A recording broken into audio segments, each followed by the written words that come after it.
Bonjour à toutes et tous et bienvenue dans ce premier épisode du podcast Le droit sur écoute. Le 9 juin dernier, le président de la République, Emmanuel Macron, prononçait les mots suivants. Après avoir procédé aux consultations prévues à l'article 12 de notre Constitution, j'ai décidé de vous redonner le choix de notre avenir parlementaire par le vote. Je dissous donc, ce soir, l'Assemblée nationale. Après ce discours, s'en sont suivis plusieurs mois marqués par une actualité politique riche, notamment centrée sur la composition de l'Assemblée nationale et ses conséquences institutionnelles réelles ou supposées. C'est pourquoi j'ai fait le choix de retenir pour ce premier épisode le thème de la place du Parlement sous la Ve République. Pour en parler, j'ai l'immense plaisir de recevoir Aurélien Antoine. Bonjour Aurélien Antoine. Bonjour. Vous êtes professeur des universités à l'université Jean Monnet de Saint-Étienne. Vous êtes titulaire de la chaire Droit public et politique comparée et directeur du master Droit international européen et comparé au sein de cette même université. Vous dirigez également l'Observatoire du Brexit. Alors pour bien comprendre le sujet, je vous propose de commencer par quelques éléments de définition autour de la notion même de Parlement. Alors pour commencer, tout simplement, qu'est-ce que le Parlement ? Alors, le Parlement, c'est le lieu où l'on parle. Ça paraît être une tautologie, mais c'est important de le rappeler. Je ne vais pas en refaire toute l'histoire, mais on trouve les origines de l'action de parlementer sur les questions politiques à l'époque médiévale. Et puis, le phénomène parlementaire, on pourrait dire, a connu son développement de façon continue, ou du moins dans une relative continuité en Angleterre, avec le Parlement de Westminster. On trouve des évocations du Parlement au XIVe siècle, même parfois un peu avant. L'idée, c'est que l'on discute de la chose politique, des décisions politiques, entre une représentation et souvent le monarque. Alors le monarque, par exemple, en Angleterre, à l'époque médiévale, il discutait avec les grands du royaume, et ça aboutit à quelques exemples célèbres de textes, comme la Grande Charte de 1215, où c'est presque une espèce de contrat de pouvoir entre le Parlement et le roi Jean sans Terre. Alors le Parlement, il ne s'appelait pas comme ça à l'époque, mais de l'Assemblée des grands du royaume. Et c'était une émanation, initialement, aussi du conseil du monarque. Donc évidemment, le concept de séparation des pouvoirs, entre guillemets, n'existait pas du tout. Mais le Parlement, il naît de ça, de la nécessité du monarque, aujourd'hui du chef de l'État, de prendre conseil, de prendre ses décisions avec le consentement de ses assemblées. Avec le temps, le Parlement s'est autonomisé des conseils des monarques pour s'opposer, et c'est le cas. Toute l'histoire du droit constitutionnel britannique, c'est anglais puis britannique, c'est une histoire d'opposition entre les prérogatives du Parlement et celles du monarque.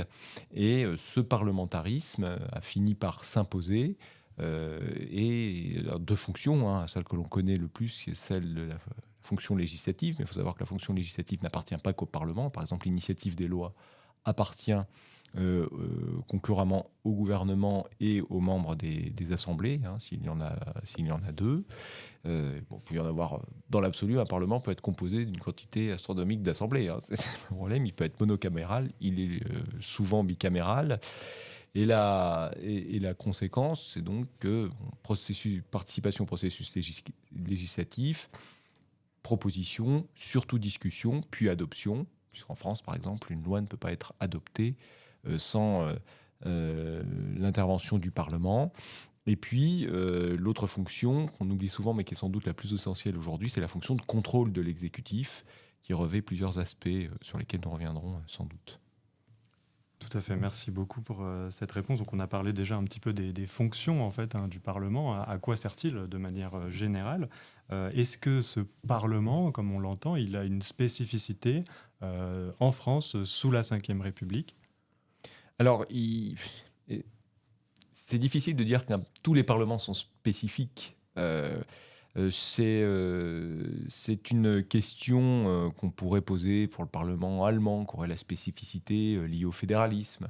Le Parlement espagnol, qui est lié aussi à l'organisation territoriale de l'État. C'est le cas évidemment avec le Parlement de Westminster qui recèle à la fois la composition, la dimension démocratique de la Constitution avec les chambres des communes, puisque les membres du Parlement sont élus au suffrage universel direct, et la Chambre des Lords qui est la dimension aristocratique. Bon, en France, l'histoire est aussi très importante. Le bicamérisme est quand même un héritage historique. Alors si on remonte ne serait-ce qu'aux régimes qui ont succédé à 1789, on a souvent eu, très régulièrement, deux assemblées.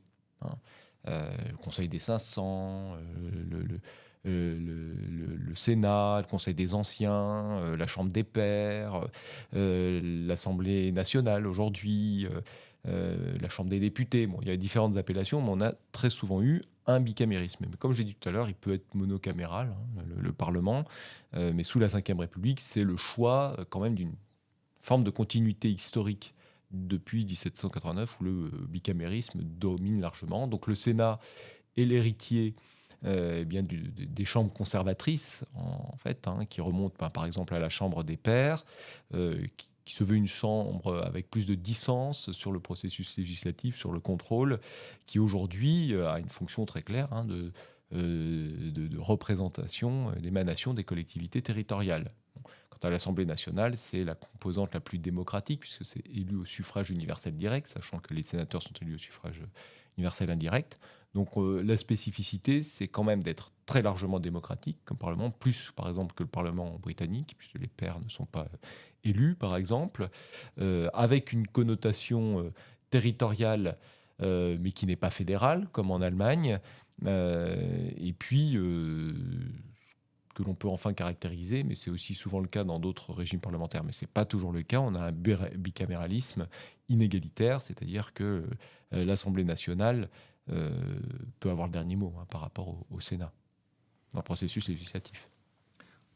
Et sur ce point précis, parce qu'on parle souvent, on essaie de catégoriser le régime de la Ve République, est-ce qu'on peut dire de ce point de vue-là, d'après les éléments que vous venez de nous donner, que la France est un régime parlementaire, ou est-ce qu'il c'est plus complexe que cela ? Je pense que c'est plus compliqué que cela. C'est un régime parlementaire, dès lors que l'on définit le régime parlementaire comme le régime qui prévoit dans la Constitution des moyens de destruction réciproque. Alors, destruction, ça peut faire un peu peur, tout simplement. Vous l'avez cité en introduction, l'exécutif peut dissoudre l'Assemblée nationale, pas tout le Parlement, il ne peut pas dissoudre le Sénat, simplement l'Assemblée nationale, et à l'inverse, l'Assemblée nationale, et là pour le coup pas le Sénat, c'est encore une fois un des effets du bicamérisme inégalitaire, eh bien l'Assemblée nationale peut conduire à la démission le gouvernement par l'adoption d'une motion de censure. Donc, c'est ces mécanismes-là qui font que la base de la Ve République est un régime parlementaire. En revanche, la légitimité du président de la République, plus que ses pouvoirs finalement, parce que si vous réfléchissez, les pouvoirs propres, dont on reparlera peut-être, mais pouvoirs propres du président de la République, c'est-à-dire qui se font sans contreseing ministériel, donc pour lesquels l'engagement de la responsabilité de l'exécutif n'est pas vraiment possible. Et encore, il peut y avoir des exemples historiques qui montrent que même dans l'usage de ces pouvoirs propres, comme en 1962, le recours à l'article 11, c'est-à-dire de soumettre aux citoyens un référendum, a priori dans le champ de la loi, en 1962, le général de Gaulle souhaite réviser la Constitution via l'article 11, c'est un pouvoir propre. Ça n'a pas empêché à ce que son gouvernement fasse l'objet d'une motion de censure et tombe, d'ailleurs, la seule de la Ve République. Donc la spécificité de la Ve République, c'est la très forte légitimité du président de la République qui est élu au suffrage universel direct, et sa circonscription, c'est la France. Les circonscriptions des députés, ce sont les circonscriptions législatives. Ils ne peuvent pas se prévaloir, à l'inverse du président de la République, d'une onction de l'ensemble de la circonscription nationale. Donc cet écart de légitimité est à l'origine de certaines interprétations de la Constitution, mais très clairement de la tendance présidentialiste de la Constitution de la Ve République, qui conduit, à partir d'un phénomène politique, une différence de légitimité, quand même à des conséquences juridiques sur la façon dont sont appréhendées un certain nombre de prérogatives et les relations entre les pouvoirs. Donc pour ma part, quand j'évoque la Ve République avec mes étudiants de première année, je parle de régime parlementaire à tendance présidentialiste et en général je résume par un régime présidentialiste, parce que ce n'est pas un régime présidentiel, ce qui est autre chose, puisque là on n'a pas de moyen de destruction réciproque et on renvoie en général à l'exemple des États-Unis.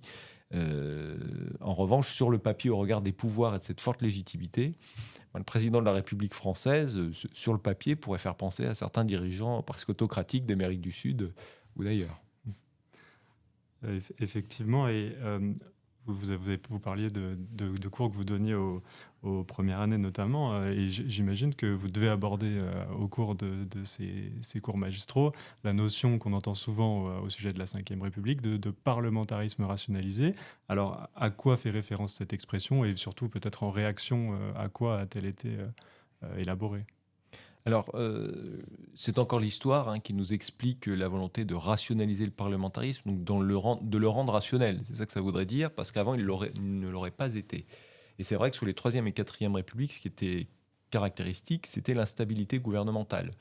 On a des périodes où on change de gouvernement toutes les 2 semaines. Les durées de vie moyennes, c'est entre 6 mois et 1 an, de façon classique, mais plutôt 6 mois. Et évidemment, ça pose un problème. Pourquoi il est difficile de mener une politique continue et cohérente sur un laps de temps satisfaisant. Pour qu'une politique produise des effets, on sait très bien qu'il faut attendre un certain temps. Et c'est le fait d'être coupé dans son élan par des actions du Parlement qui n'est pas satisfait, qui fait un peu des caprices face à un gouvernement qui ne correspond pas exactement à ses vues, eh bien, ça pose un problème institutionnel à force. Ça affaiblit les institutions. Alors, cette expérience, on l'a connue sous les Troisième et Quatrième Républiques. Sous la Troisième République, elle est à relativiser, du moins dans une première période, je vais dire jusqu'aux années 30, dans la mesure où le personnel politique, on parlait de République des notables, était un peu toujours le même. Donc effectivement, les gouvernements changeaient, mais on retrouvait les mêmes à des places différentes souvent. Il y avait quand même une espèce de continuité. Il ne faudrait pas caricaturer les choses. Et puis, on le sait, sous la Troisième République, beaucoup de choses ont été faites politiquement. L'école libre, évidemment la séparation de l'Église et de l'État. Aujourd'hui, tout ce qui pourrait constituer le vivier des lois à partir desquelles le Conseil constitutionnel trouve les principes fondamentaux reconnus par les lois de la République, c'est la Troisième République. Donc, il y a une œuvre très importante de la Troisième République.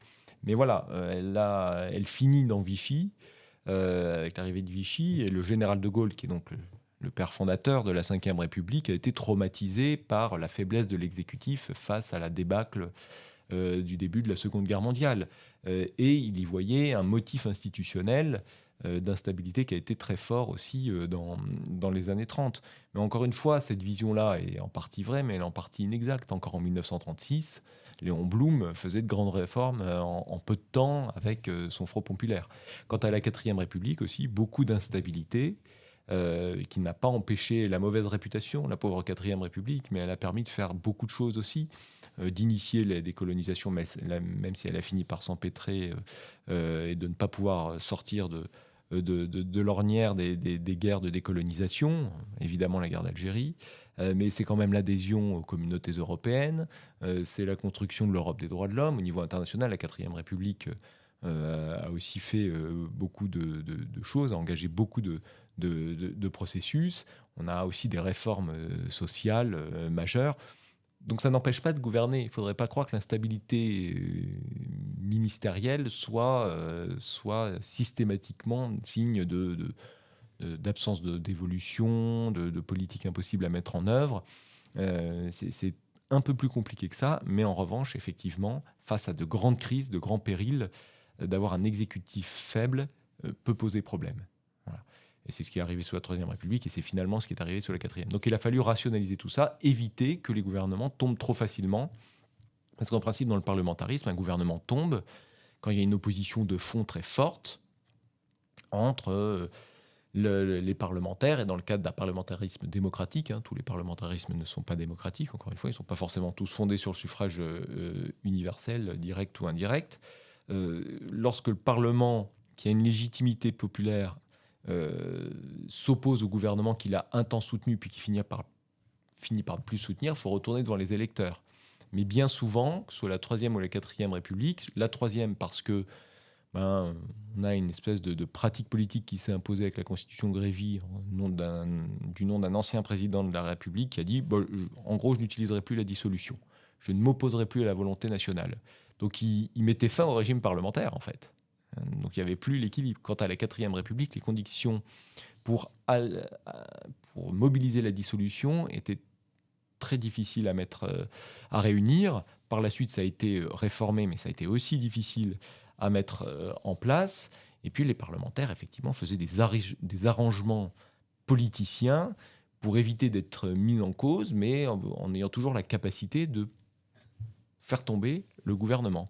Donc avec la Ve République, les pères de la Constitution, dont le général de Gaulle, Michel Debré, très influencé par le modèle britannique qu'il admirait, ont mis en place des mécanismes qui rendent difficile la motion de censure, la défiance du Parlement vis-à-vis de l'exécutif. On met fin aussi, je l'ai évoqué tout à l'heure, au bicamérisme intégral qui existait sous la Troisième République. Il n'existait plus sous la Quatrième République, mais on le retrouve dans d'autres démocratie, c'est-à-dire sous la Troisième République, le Sénat pouvait faire tomber le gouvernement. Ce n'est pas possible sous la Cinquième République. Et là, on reprend des mécanismes de rationalisation qui existaient déjà sous la Quatrième, mais qui n'ont pas été complètement efficaces.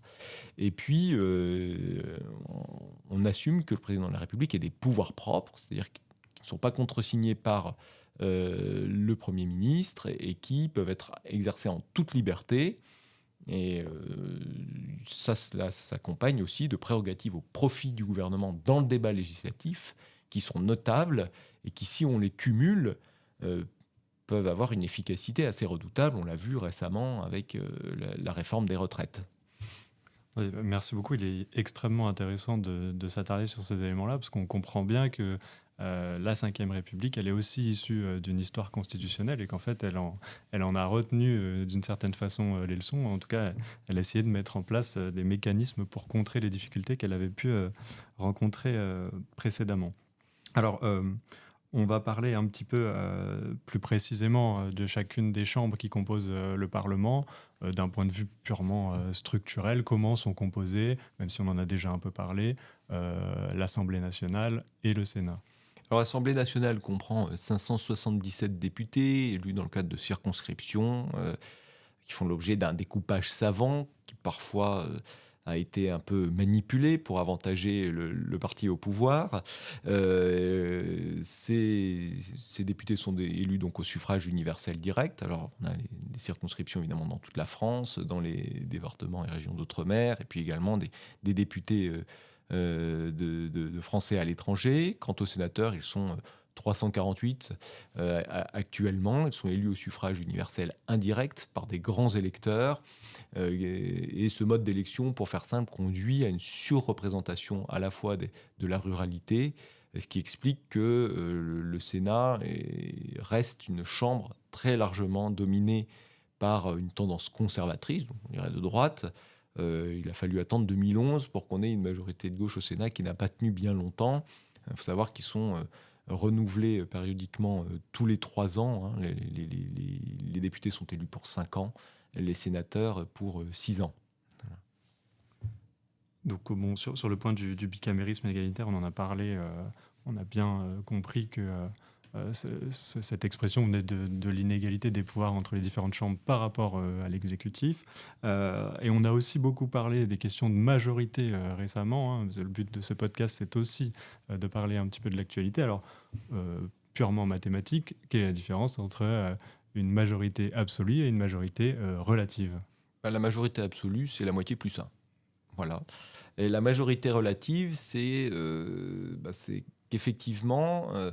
un groupe parlementaire et ses alliés réunissent non pas une majorité absolue, c'est-à-dire qu'ils ne sont pas la moitié plus 1, ils sont éventuellement la moitié moins 1, elle devient relative. Ça peut être le groupe le plus important, donc à qui on va confier a priori les rênes du gouvernement et qui va devoir obtenir une majorité pour l'adoption de ces textes.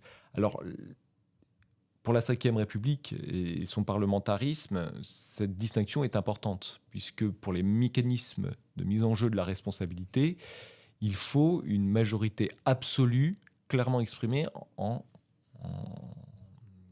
clairement exprimée contre le gouvernement. C'est-à-dire que sur la moitié des 577 députés, il faut la moitié plus 1 pour exprimer clairement dans ce sens, pour que le gouvernement tombe. Ça veut dire que si vous vous abstenez, en quelque sorte, vous êtes favorable au gouvernement. Donc politiquement, ça a un sens de s'abstenir. En revanche, on sait très bien qu'à la fin, ça permet de sauver le gouvernement. Donc une majorité relative, elle est relative parce que tout simplement, on n'est pas sûr de gagner à tous les coups sur certains textes, ça nécessite de la négociation, et puis surtout, c'est beaucoup plus difficile de gouverner. Sur ce point, on va revenir, je le disais en introduction, sur les conséquences de la dissolution prononcée en juin dernier par Emmanuel Macron. On en a déjà en fait perçu certaines, mais je me permets quand même de vous poser la question. Quelles sont traditionnellement, classiquement, les conséquences d'une dissolution, notamment, uniquement du coup de l'Assemblée nationale ?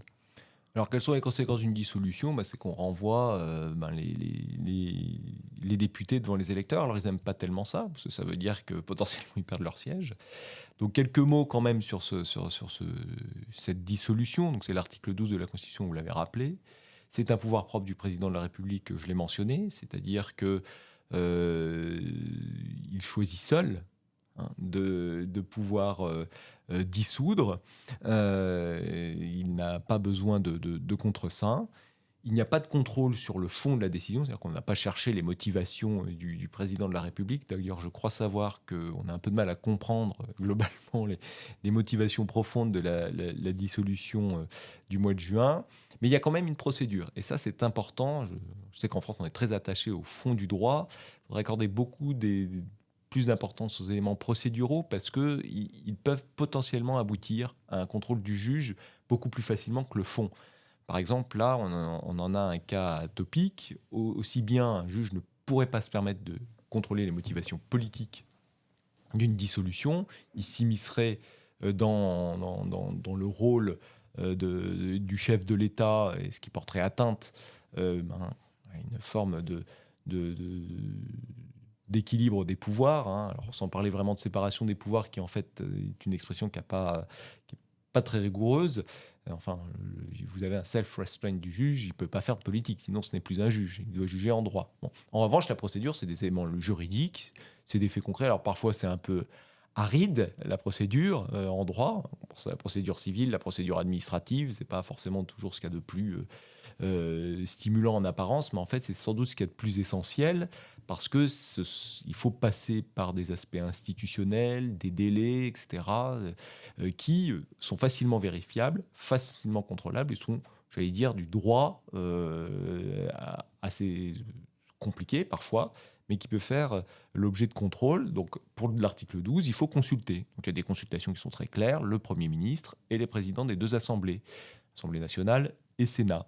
Et le président de la République n'est pas obligé de tenir compte de leur avis. Là, on retombe dans le politique. En revanche, si on avait la preuve qu'un président de la République n'a pas consulté ces deux autorités, la question se pose de savoir si un juge pourrait considérer que la dissolution est inconstitutionnelle. Bon. Il y a aussi des obligations de délai, on le sait aujourd'hui, les élections générales selon la Constitution ont lieu 20 jours au moins et 40 jours au plus après la dissolution. Et puis, il n'est pas possible de dissoudre dans l'année qui suit une précédente dissolution. Par exemple, là, on ne pourrait pas dissoudre à nouveau en automne, cet hiver ou au début du printemps. Et puis, on ne peut pas non plus recourir à la dissolution lorsqu'il est fait usage des pleins pouvoirs. C'est l'article 16 de la Constitution, alors ce qui établit une forme de dictature de salut public. On a un dysfonctionnement majeur des pouvoirs publics. La France est dans l'incapacité de respecter ses engagements internationaux, les institutions ne peuvent pas se réunir. Dans ces cas-là, pour que l'État continue de fonctionner, donc au nom de la continuité, mais aussi en vue de rétablir un fonctionnement régulier des pouvoirs publics, donc démocratique en ce qui nous concerne, on mobilise des pouvoirs exceptionnels au profit du président de la République. Là, évidemment, en revanche, on ne peut pas dissoudre. Parce que si on n'a pas un fonctionnement régulier des pouvoirs publics, il est hors de question d'avoir un fonctionnement régulier, je vais dire, des élections. Et puis, évidemment, quand la fonction de président de la République est exercée par intérim, par le président du Sénat. Voilà. Et ce qui est intéressant, c'est que la dissolution qui vient de se passer, qui a fait vraiment l'objet de polémiques, hein, c'est là sans doute la dissolution qui a fait l'objet de plus polémiques depuis le début de la Ve République. Quoi qu'on pense du fond, celle de Jacques Chirac avait été critiquée en 1997, mais la procédure avait été respectée, il y avait des arguments pour et contre, on était plus ou moins convaincus sur le fond. Là, il y a eu des débats comme jamais il y a eu auparavant, et l'avancée du constitutionnalisme, d'ailleurs, a conduit à ce qu'on ait des saisines du Conseil constitutionnel et du Conseil d'État sur la décision de dissoudre. Et du coup, sur ce point, parce que c'est intéressant d'en parler, il y a eu quand même un certain nombre de saisines, vous l'avez dit, des juridictions constitutionnelles et administratives, sur la question de savoir est-ce que cet acte de dissolution peut faire l'objet d'un contrôle, et si oui, par qui, et si oui, sur quel fondement. Alors, quelles ont été les réponses respectives du juge constitutionnel et du juge administratif, et du coup, à quel contrôle sont soumis les actes de dissolution ? Alors, je vais être un peu plus complet ici. Alors, c'est surtout le Conseil constitutionnel qui a été mobilisé. Il y a 2 décisions qui sont importantes du 20 et 26 juin. Alors, la dissolution intervient, vous l'avez rappelé, au soir du 7 juin, et le décret date du 9 juin. Donc, dans la première décision, qui est celle du 20 juin 2024, c'était donc un recours pour annuler le décret du 9 juin portant convocation des électeurs pour l'élection des députés de l'Assemblée nationale. Alors, c'est une décision ELEC. Il y a plein de décisions très différentes du Conseil constitutionnel. On n'est ici évidemment pas dans une décision de contrôle de conformité de la loi, comme on a coutume en général de le dire à propos du Conseil constitutionnel. Là, c'est toutes les opérations qui sont en lien avec une élection. Alors, c'est une élection nationale, c'est le Conseil constitutionnel qui intervient. Donc, sur la compétence du Conseil constitutionnel, il fallait d'abord qu'ils se disent « est-ce que je peux me saisir d'un tel texte ?» Donc, il rappelle qu'en vertu de l'article 59 de la Constitution, il a le pouvoir de contrôler la régularité des élections. Alors, pas du motif de convocation des élections, mais de la régularité des opérations électorales. Et il rappelle, citant une jurisprudence ancienne de 1981, que le Conseil constitutionnel peut exceptionnellement statuer sur les requêtes mettant en cause la régularité d'élections à venir, dans les cas où l'irrecevabilité qui serait opposée à ces requêtes risquerait de compromettre gravement l'efficacité de son contrôle de l'élection des députés, vicierait le déroulement général des opérations électorales ou porterait atteinte au fonctionnement normal des pouvoirs publics. Donc en gros, quand même, des situations gravissimes, pour résumer, qui empêcheraient le bon déroulement des élections. Alors en l'espèce, on juge que, eu égard à la nature du décret de 2024 portant convocation des électeurs, ces conditions sont remplies. Voilà, et qu'aucun droit ou liberté fondamentale, liberté et sincérité du scrutin notamment, n'a été violé dans la célérité de la convocation des électeurs. Bon. La démonstration du Conseil constitutionnel est assez laconique, comme on connaît. J'aime bien faire mention parfois de ce propos de l'abbé de Villecourt dans un film assez remarquable de Patrice Lecomte qui s'appelle Ridicule, où il fait une magnifique démonstration devant Louis XVI pour lui démontrer l'existence de Dieu.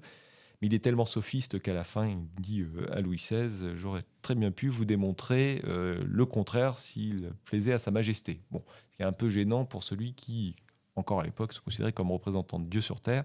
Donc, évidemment, c'était un écueil qui a conduit à ce qu'il soit banni dans le film de la Cour. Bon, le Conseil constitutionnel, c'est un peu la même chose, si vous voulez. Il aurait très bien pu démontrer le contraire s'il en avait envie d'une certaine façon. L'argumentaire juridique pour le juriste n'est quand même pas complètement satisfaisant.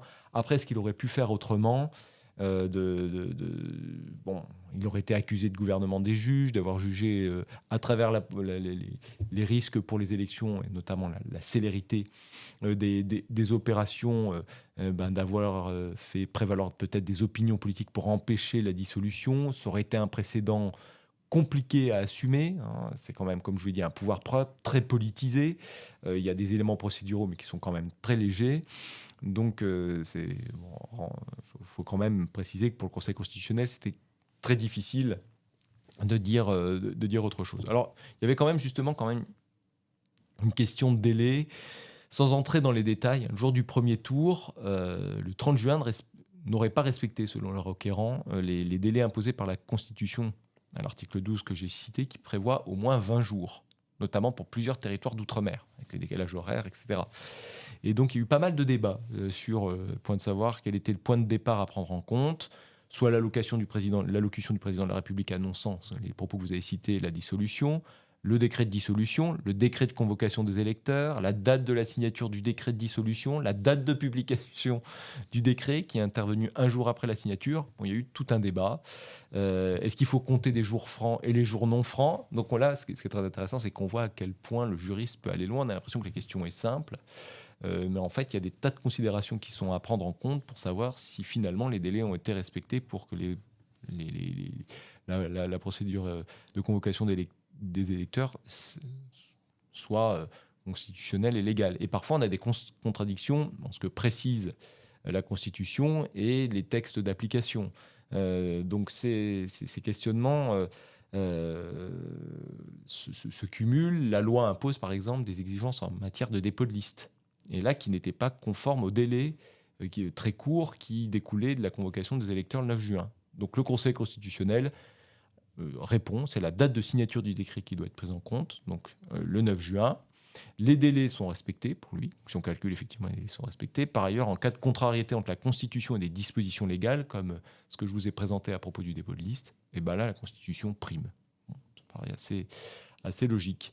Mais ce serait bien qu'on ait une espèce qu'on revoie un petit peu tout ça, parce que ça facilite quand même pas la lecture des choses.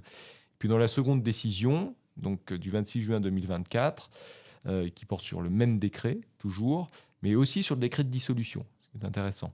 Donc sur ce dernier, je ne reviens pas sur le premier, parce que le raisonnement est à peu près le même, mais sur le décret de dissolution, il rappelle qu'aucune disposition de la Constitution ne donne compétence au Conseil constitutionnel pour statuer. Donc là, il ne se donne même pas compétence pour juger de la validité d'un décret qui n'a pas à être motivé. Finalement, c'est une décision politique qui relève des relations entre les pouvoirs publics. C'est ce qu'on pourrait appeler une question politique qui n'appartient pas au juge de connaître.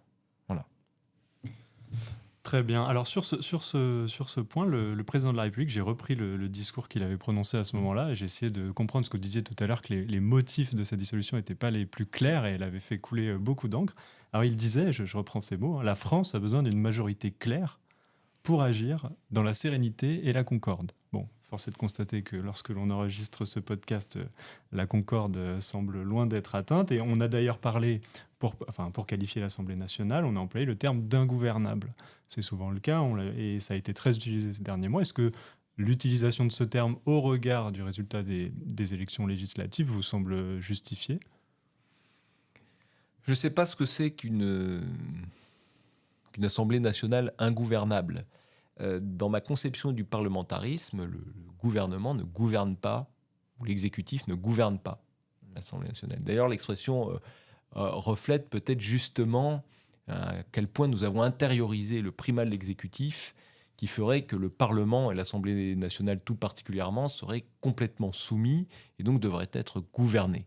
Dans la logique d'équilibre des pouvoirs et de ce que l'on a évoqué au début de ce podcast, il y a une existence autonome de chacun des deux pouvoirs, exécutif et parlementaire. Et c'est important de le dire, ça emporte deux conséquences. La première, c'est que l'exécutif doit accepter qu'il n'a pas la main sur le Parlement lorsqu'il n'a plus de majorité. Et la seconde conséquence, en miroir, ou en Janus comme vous voulez, c'est que les parlementaires doivent se saisir de leur destin lorsque ce n'est plus à l'exécutif de le faire. Voilà. Donc, dans la séquence que l'on a connue, il aurait fallu, à un moment ou à un autre, que le Parlement reprenne, entre guillemets, la parole, et c'est-à-dire se détermine lui-même sur le gouvernement à soutenir. Dans la mesure où, d'un point de vue politique, le président de la République et l'exécutif dans son ensemble. C'est-à-dire que le gouvernement a perdu des élections, qu'il a perdu non seulement une majorité absolue depuis longtemps, depuis 2022, mais également une majorité relative. Il aurait, dans la logique parlementaire, dû sans doute s'abstenir de diriger les opérations. Voilà. Il peut émettre un souhait, comme le président Macron l'a fait, c'est-à-dire une majorité stable, mais il n'a plus la main. Politiquement, il a perdu. C'est comme en sport, quand vous, au volleyball, vous perdez un point, vous regagnez la mise en jeu. Voilà. Enfin, il me semble, je ne suis pas un grand expert là, pour le coup, mais vous reprenez la mise en jeu, ce qui vous donne un avantage. D'une certaine manière, c'est la même chose pour le cas présent. Bon, vous allez me dire, en foot, celui qui a pris un but, il donne le coup d'envoi. Bon, c'est possible aussi. On lui donne un avantage pour essayer de rétablir un peu d'équilibre, mais là, c'est vraiment pas le cas. En général, dans un régime parlementaire, quand le Parlement peut reprendre la main parce qu'il n'y a plus une connexion entre l'exécutif et le Parlement, c'est bien au Parlement de déterminer s'il peut y avoir une majorité en son sein pour ensuite soutenir un gouvernement. Mais là, on retombe sur le fameux présidentialisme, c'est que le chef d'État a une telle autorité, c'est que le gouvernement doit aussi avoir la confiance du président de la République. On parle de régime dualiste ou orléaniste, parce que c'était une pratique qui existait sous Philippe d'Orléans, qui était le dernier, Louis-Philippe d'Orléans, qui était le dernier roi des Français. Donc ce qu'il se passe d'un autre côté, c'est que la culture parlementaire des parlementaires a baissé aussi. C'est-à-dire qu'ils n'ont pas été capables, tous ensemble, de dire, très bien, mais monsieur le président, vous avez perdu, c'est à nous d'abord de trouver potentiellement une solution sur la constitution d'une majorité stable, quitte à faire des essais. Bon. C'est pas du tout ce qui s'est passé. Donc il y a une espèce de co-responsabilité, j'allais dire, entre le président de la République et les groupes parlementaires, qui vient finalement d'une intériorisation complète du primat de l'exécutif, qui montre bien que nous n'avons pas un véritable régime parlementaire. Pour répondre un peu plus tardivement à l'une de votre question, on a des mécanismes parlementaires, mais du point de vue de ce que je pourrais appeler le droit politique, des usages, des conventions entre les pouvoirs, on se rend compte qu'en revanche, on est beaucoup plus à tendance présidentialiste. Et je dis vraiment pas présidentielle, parce que le président des États-Unis passe sa vie à négocier avec le Congrès. Donc ça, c'est en cela qu'effectivement, c'est pas simplement l'Assemblée nationale qui est ingouvernable. Là, pour l'instant, on peut se demander comment le pays va être gouverné, comment l'État va être gouverné. Et finalement, je pense que c'est deux faces du Janus. C'est aussi le produit d'une certaine culture, mais aussi historique. On a toujours voulu la présence d'un exécutif fort. Lorsque ça n'a pas été le cas, on l'a vu, ça a conduit à une forte instabilité. On peine quand même sérieusement à trouver un équilibre durable depuis 1789. Alors le renforcement des exécutifs est un phénomène généralisé dans les démocraties occidentales, mais à des degrés quand même variables en fonction de la culture parlementaire que l'on peut avoir, parlementaire au sens large, c'est-à-dire de discuter, y compris, même si évidemment c'est pas un régime parlementaire, mais le régime présidentiel, on sait qu'il y a de la discussion forte entre l'administration présidentielle et le Congrès. Et puis vous avez quand même la forme de l'État, c'est-à-dire fédéral, qui conduit à ce qu'il y ait des mécanismes d'équilibre des pouvoirs et de contre-pouvoirs, alors au niveau des États fédérés, donc c'est une configuration institutionnelle différente. Pour nous, c'est différent. On a une domination présidentielle qui conduit à ce qu'il n'y ait pas y compris au niveau des parlementaires, toujours une culture parlementaire satisfaisante. C'est un peu différent pour le Sénat. J'ajouterai simplement un dernier élément politique, ce qui ne facilite pas du tout les choses, et quand bien même il y aurait peut-être une culture parlementaire, il n'est pas dit que ça fonctionnerait très bien non plus, c'est qu'on a une assemblée qui est dominée par l'extrême droite et au nouveau Front populaire par une partie de l'extrême gauche, qui est quand même très virulente dans un contexte d'opposition sur des dossiers qui sont très forts. Et ça, c'est quand même un peu inédit. Sous la 4e République, on avait effectivement les communistes et les gaullistes. Il y avait quand même une partie de communistes qui étaient pour un démocrate et tout à fait fréquentable. Et puis les gaullistes, pour la majorité, étaient évidemment démocrates et attachés à la légalité. Donc c'est aussi une configuration du point de vue de l'Assemblée nationale, polarisé par des extrêmes, et ça, pour le coup, c'est assez inédit. En tout cas, sous la Ve République, ça l'est totalement, même si on avait un certain nombre de députés d'extrême droite en 1986, mais ça n'avait pas modifié fondamentalement l'équilibre bipartisan qui dominait. Alors, à la suite de ces résultats des élections législatives, sont suivis rapidement des mois de discussion autour de la question du Premier ministre. Ça a occupé beaucoup de discussions dernièrement. Alors, pour bien comprendre et que tout le monde comprenne bien, comment est nommé le Premier ministre et surtout en quoi cette nomination est-elle liée aux résultats des élections législatives ? Alors, le Premier ministre est nommé par le président de la République. C'est ce que dit la Constitution. C'est clair et net, mais ça ne dit rien des contraintes politiques. C'est un texte juridique. Pardon.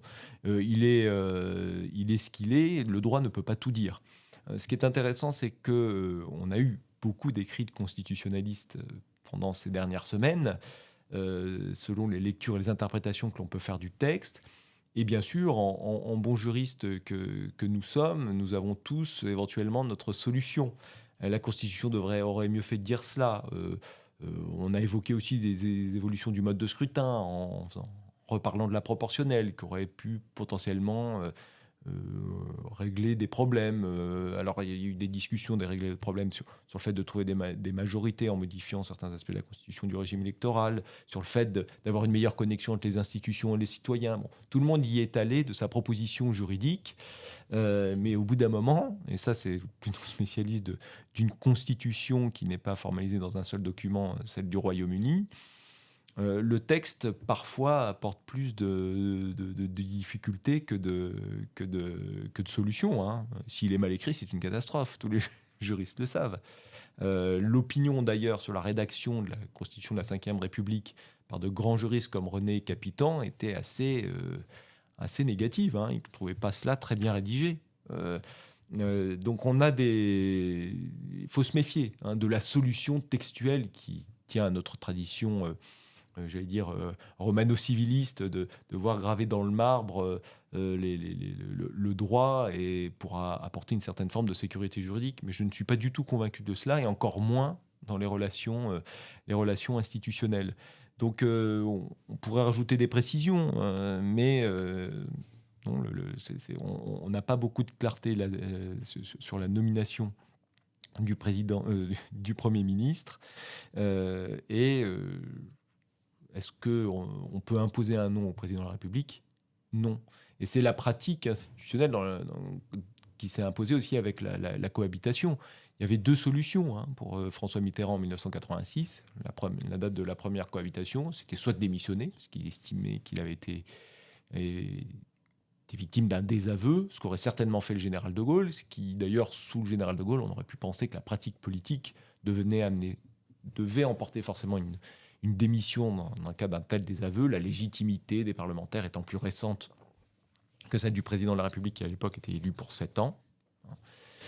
L'autre solution, pour lui, s'il voulait rester en place, c'était forcément de nommer un Premier ministre qui n'était pas de son camp et qui pouvait être soutenu par l'Assemblée nationale. Et dans ce cadre-là, alors, il y a eu beaucoup de débats à l'époque de la cohabitation. Certains disaient que l'accepter, c'était presque inconstitutionnel. C'était pas dans l'esprit de la Constitution tel que le voyait le général de Gaulle, qu'elle était dévoyée déjà. Mais l'important, c'est qu'une Constitution maintienne cette stabilité, un relatif équilibre des pouvoirs. Dans notre cadre, la forme républicaine de gouvernement qui comprend sans doute, selon les interprétations que l'on peut en faire, la démocratie, et tel était bien le cas.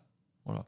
Donc si les fondamentaux de la Constitution sont respectés, les interprétations sont bonnes à prendre. Et puis il n'y avait pas de violation du texte en tant que tel. Là, ce qu'a fait Emmanuel Macron en nommant Michel Barnier, il ne viole pas le droit, évidemment, enfin le texte.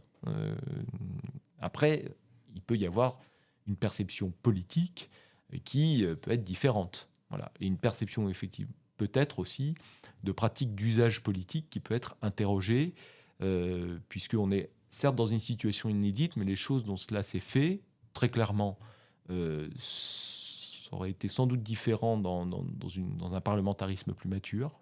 Voilà.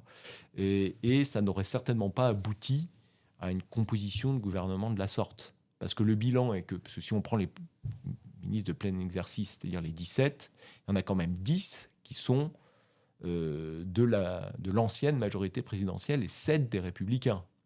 D'une certaine manière, d'un point de vue des usages politiques, ça pose question au regard de qui est arrivé en tête, de la façon dont ce groupe arrivé en tête a été finalement traité.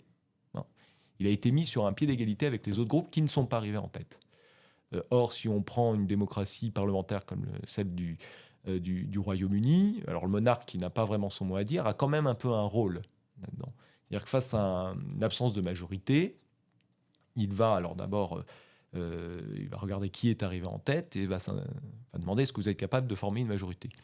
Si le parti qui est arrivé en tête dit oui, le monarque, il n'a pas vraiment de marge de manœuvre. Et puis ensuite, si en fait c'est pas le cas, la Chambre de communes ne soutiendra pas, il démissionnera, point, et on passera à autre chose.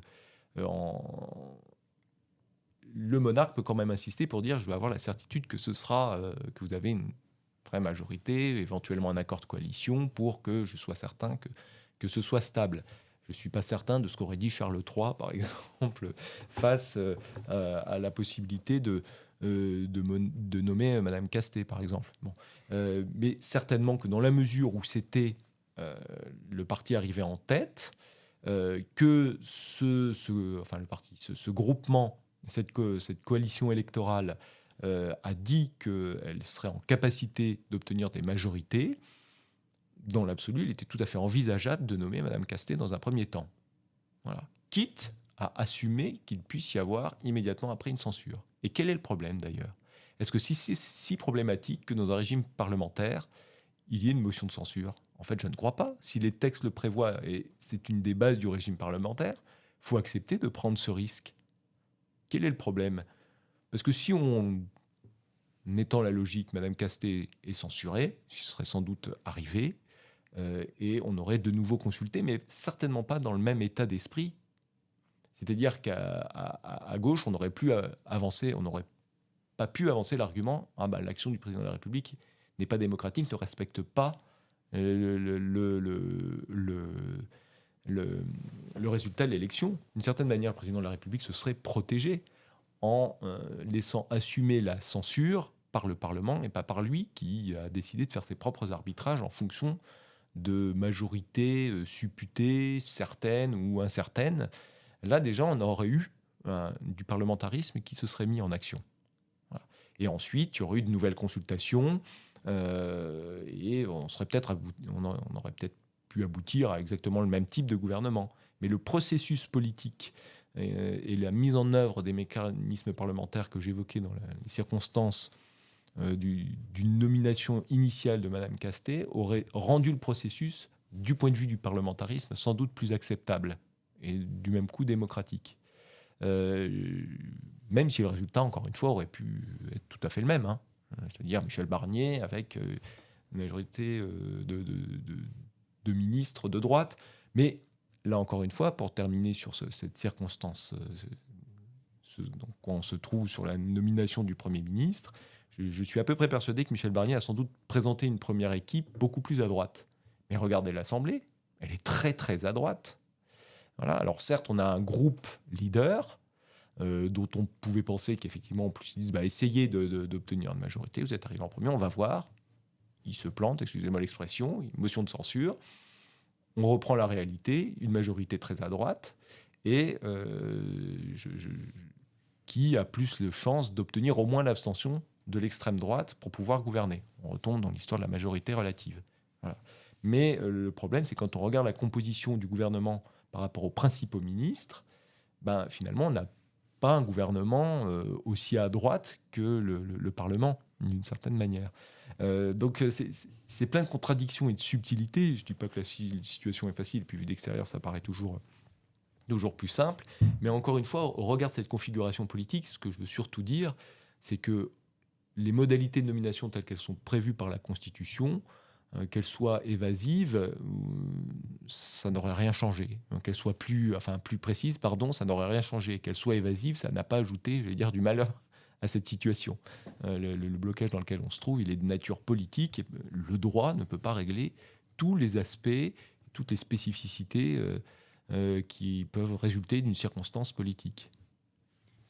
Merci beaucoup pour ces éléments. Juste une dernière question, parce que lorsque j'ai préparé ce podcast, à la suite de la nomination de Michel Barnier en tant que Premier ministre, je me suis posé la question, est-ce qu'on est dans une situation de cohabitation ou pas? Parce que je me rappelais mes cours de première année, on m'avait appris, me semble-t-il, qu'il y avait cohabitation dès lors que le Premier ministre était de la couleur de la majorité à l'Assemblée nationale, ce qui n'est pas tout à fait le cas, étant donné qu'il n'y a pas de majorité, en tout cas absolue identifiée. Alors, est-ce qu'on est aujourd'hui dans une situation de cohabitation, ou est-ce que j'avais vu d'autres termes qui parlaient de colocation, enfin, on utilise tout un tas d'autres termes. Cohabitation ou pas cohabitation alors, le terme qui est utilisé par les services de l'Élysée qui adorent la novlangue, qui ferait plaisir à George Orwell, c'est la cohabitation.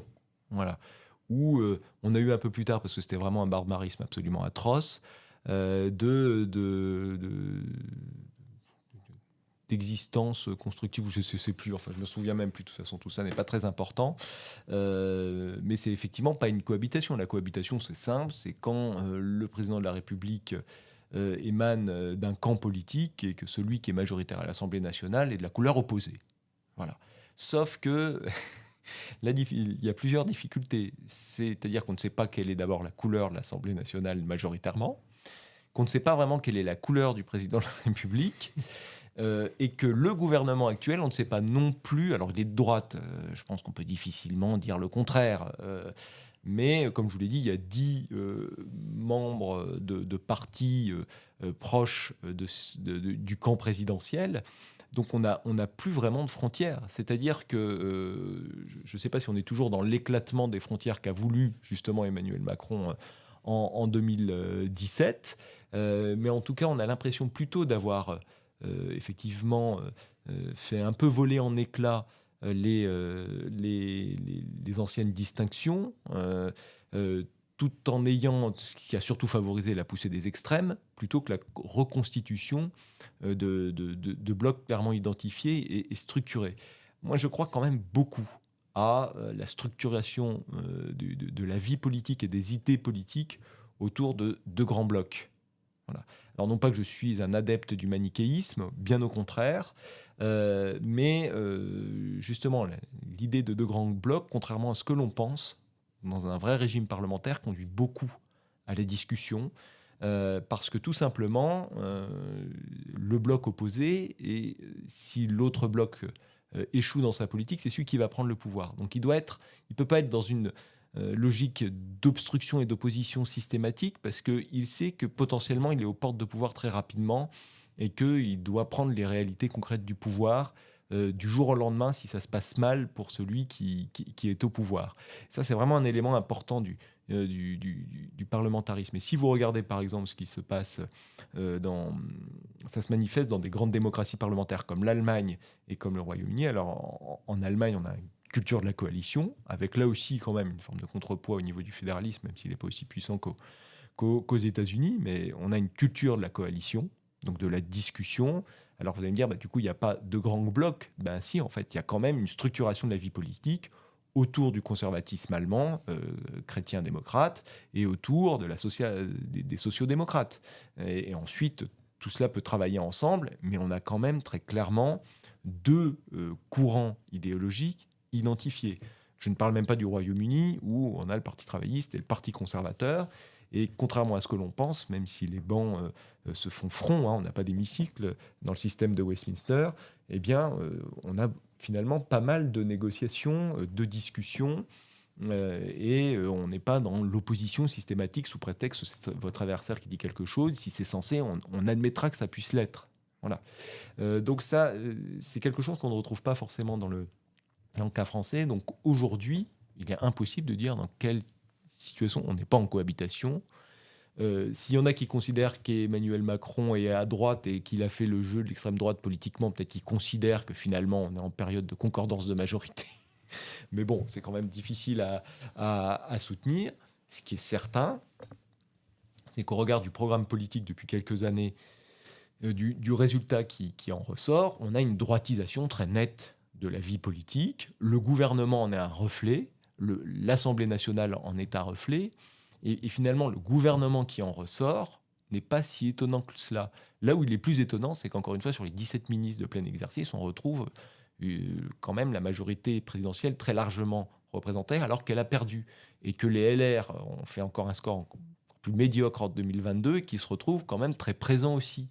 Et on se retrouve finalement dans des situations où les principaux vainqueurs, la gauche avec une partie d'extrême gauche et l'extrême droite, ne se retrouvent pas au gouvernement. Alors, toutes choses égales par ailleurs, et encore une fois avec les éléments de contexte que j'ai évoqués, on n'est pas si loin d'une 4e République où vous aviez les gaullistes et les communistes qui étaient exclus du pouvoir par leur propre volonté. Les gaullistes ne voulaient pas soutenir la 4e République, et les communistes, depuis l'adhésion de la 4e République, au plan Marshall et au bloc de l'Ouest, c'était un packaging, n'ont plus souhaité participer au gouvernement de la France, mais c'était quand même les deux camps politiques les plus importants sous la 4e République, du moins jusqu'aux années 50, un peu plus des années 50. Donc c'est presque la 4e République finalement, sauf que ce n'étaient pas des partis extrêmes. Voilà, c'est une différence notable, mais on se retrouve avec effectivement des personnalités et des camps qui viennent à gouverner alors que ce sont des perdants. Voilà. Et ça, c'est quand même jamais très très bon. Donc on verra comment ça se passe. Après, de la crise peut naître une pacification. Peut-être que ce gouvernement va parvenir à un certain équilibre qui va satisfaire les Français, qui va apporter du calme. Je n'en sais rien du tout. On verra comment les débats se passent à l'Assemblée nationale. Il faut que le budget soit adopté. C'était effectivement extrêmement important. C'est d'abord la première mission de ce gouvernement. Mais sincèrement, pour en revenir au point de départ, les motivations à l'origine de cette dissolution, je ne sais pas ce qu'elles étaient, mais elles aboutissent à une situation inédite de crise dont on aurait pu faire l'économie de mon point de vue, et qui a un intérêt pour le constitutionnaliste, c'est que ça va encore mettre à l'épreuve la Ve République. Faut espérer qu'elle s'en sorte, encore une fois, parce que pour l'instant, c'est quand même la Constitution qui a apporté le plus de stabilité. Là où elle reste sans doute insuffisante, c'est qu'elle n'a pas permis de relever le défi de rétablir la confiance entre le politique et le citoyen. Mais c'est le cas de l'ensemble des régimes occidentaux. Donc de ce point de vue-là, je ne crois pas que la France soit dans une situation bien plus catastrophique que dans d'autres États. Aurélie, Antoine, merci beaucoup pour votre participation à ce premier épisode du podcast et surtout pour la clarté des réponses que vous avez bien voulu nous apporter. Je profite également pour remercier monsieur le doyen de la faculté de droit de Saint-Étienne qui nous a mis à disposition une salle pour enregistrer ce podcast. Et enfin, je vous remercie toutes et tous de nous avoir écoutés. Je vous donne rendez-vous à la fin du mois d'octobre pour un nouvel épisode du podcast Le droit sur écoute.